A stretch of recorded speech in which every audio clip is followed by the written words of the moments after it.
And we all, with unveiled face, beholding the glory of the Lord, are being transformed into the same image from glory to glory. 2 Corinthians 3:18. There's something powerful about knowing where you come from, not just in the natural, but in the spirit. You were made in the image of God. But even more, you were born again. You were made in the image of your Father. This isn't just about being a creation. It's about being a child, a son, a daughter, an heir. And that identity should shape everything. You were made in his image at creation, but you were born into his likeness at salvation. One gave you breath, the other gave you power. When you were born again, God didn't just clean you up. He conformed you. He shaped you into the likeness of his son, the last Adam, Jesus Christ.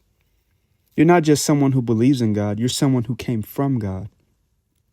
When you're in your Father's image, you don't chase validation. You walk in identity. You don't beg for scraps. You sit at the table. You don't wonder if you're worthy. You recognize the cross already decided that.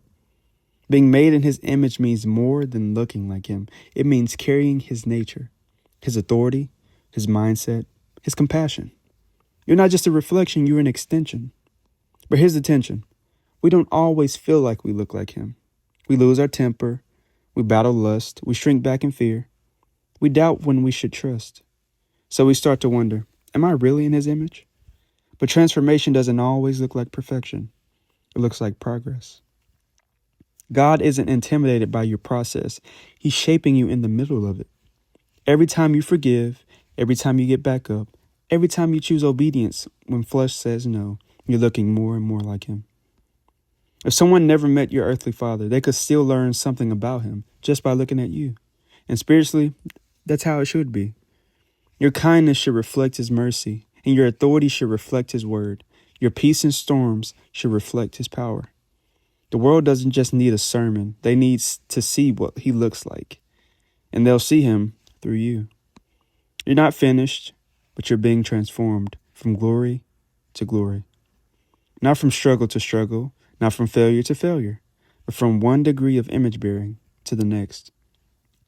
The more you behold him, the more you become like him. And every trial, every storm, every season, it's shaping you into what you were born from. God, shape me in your image, not just in appearance, but in nature. Let me love like you, forgive like you, walk like you, speak like you. Don't just let me bear your name. Let me carry your likeness. Because I don't just want to look like church. I want to look like you. Amen.